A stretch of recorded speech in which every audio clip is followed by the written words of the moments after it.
हैं। इसी तरीके से मैं खेती का काम कर रहा था, मेरे घर की ट्यूबवेल है।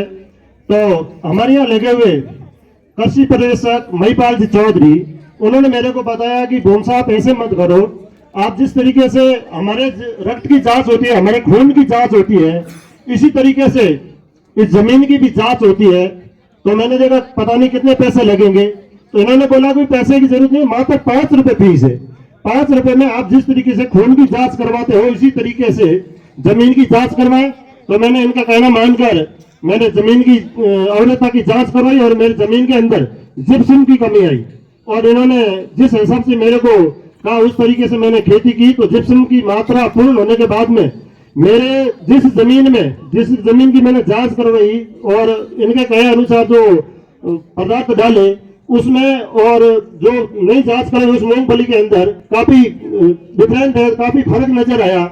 1 बीघे में एक ही जगह मेरे को 5 बोरी मूंगफली हुई और उसी वजह से दूसरे में 3 बोरी हुई। तो ये केंद्र सरकार की तरफ से जो मात्र 5 रुपए में जांच होती है जमीन की, तो मैं किसान भाइयों से, मेरे सभी भाइयों से निवेदन करना चाहता हूं कि आप जमीन की जांच करवाएं।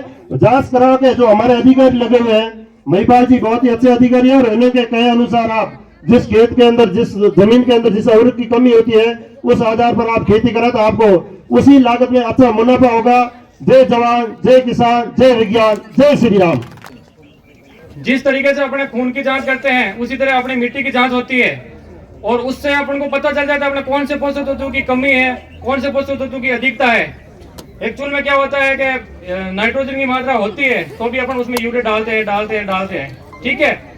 तो अपने उस जांच से पता चल जाता है कौन से पोषक तत्व की कमी है, तो वो पोषक तत्व अपन डाल के उसकी पूर्ति करते हैं, तो उत्पादन में भी वृद्धि होती है और अपनी जो उपजाऊपन है वो भी बना रहता है। और एक अपन क्या करते हैं, जैसे फसल को पलट के नहीं बोते हैं, जैसे खाद्यान्न फसल बो देते हैं तो लगे रहते हैं जवार पोती जवार, तो उससे क्या होता है, अपने जो मिट्टी है, धरती माँ है, उससे पोषक तत्वों की कमी हो जाती है। इसलिए एक बार अपने खाद्यान्न फसल बोए उसके बाद में दलहनी फसल बोनी चाहिए, ताकि मिट्टी में जो पोषक तत्व है वो बने रहे और अपनी उत्पादन क्षमता बनी रहे।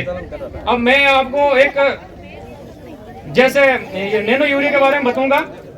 अपन क्या है, मार्केट से लेके आते हैं यूरिया, और यूरिया डालते रहते हैं, जो अपने पौधे को 2 से 3 दिन में प्राप्त होता है। लेकिन अब वैज्ञानिक जो नैनो यूरिया आया है, नैनो यूरिया का उपयोग करने के बाद में जैसे अपने 1-2 दिन में उसका रिजल्ट मिल जाता है, लेकिन जो यूरिया है, यूरिया का 2-3 दिन में रिजल्ट मिलता था और उसमें सिंचाई भी करनी पड़ती थी। लेकिन ये जो नैनो लिक्विड फॉर्म आता है, इसमें सिंचाई नहीं करे किसान, भाई 1-2 दिन लग जाए तो भी अपना काम चल जाता है। नमस्कार कृषक बंधुओं को नमस्कार। कृषि विभाग की जो महत्वपूर्ण योजना है अभी केंद्र सरकार की है, अब ये महत्वपूर्ण सबसे प्रथम योजना है पीएम प्रणाम। पीएम प्रणाम की योजना है, इसका शाब्दिक रूप होता है कि धरती माता के पुनरुत्थान के लिए अब उसका पोषण और उसके सुधार की एक परियोजना, एक प्रोग्राम है, ठीक है, जो भारत सरकार के द्वारा चलाया जा रहा है। अभी वर्तमान में अभी इसको लॉन्च किया गया।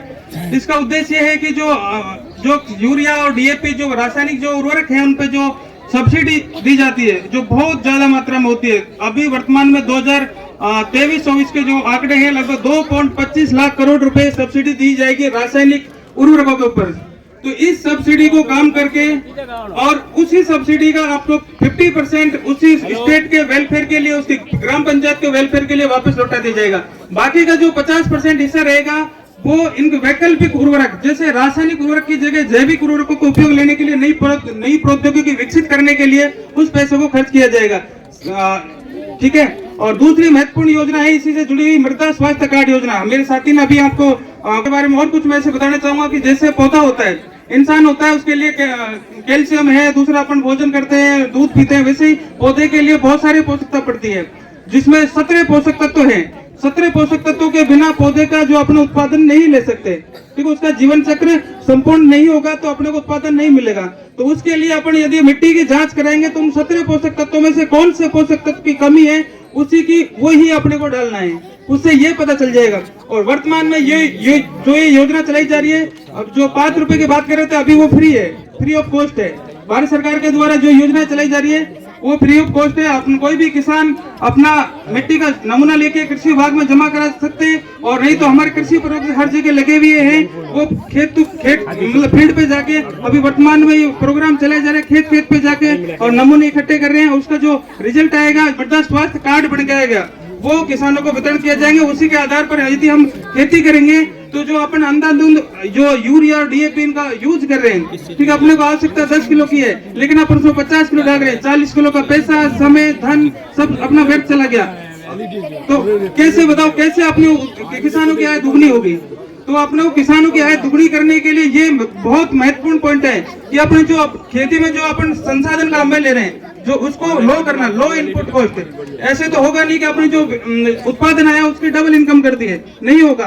अपने जो खेती में संसाधन काम में ले रहे हैं उनके अपने को कॉस्ट कम करनी पड़ेगी, और उसका सबसे बेहतरीन तरीका यही है कि अपन जो फर्टिलाइजर काम में ले रहे हैं मृदा स्वास्थ्य कार्ड के अकॉर्डिंग ले, और हो सकता है कि उसको वैकल्पिक फर्टिलाइजर अपन काम में लें, क्योंकि लगातार जो केमिकल फर्टिलाइजर यूज करने से अपनी जमीन बंजर होती जा रही है। जीता जागता उदाहरण अपने पंजाब साइड है, वहाँ की जमीनें खराब हो चुकी है और वहाँ के लोग भी काफी बीमार, कैंसर जैसी बीमारियों से पीड़ित हो चुके हैं। ठीक है, तो अपने मारवाड़ में तो अभी तक ऐसी स्थिति है नहीं। ये अपने को जागरूक होना पड़ेगा कि ऐसी स्थिति अपने फ्यूचर में भी नहीं है। अपने आने वाली पीढ़ियों के लिए अपनी धरती माता को बचा के रखना है। धन्यवाद। जय हिंद, जय भारत, जय जवान, जय किसान।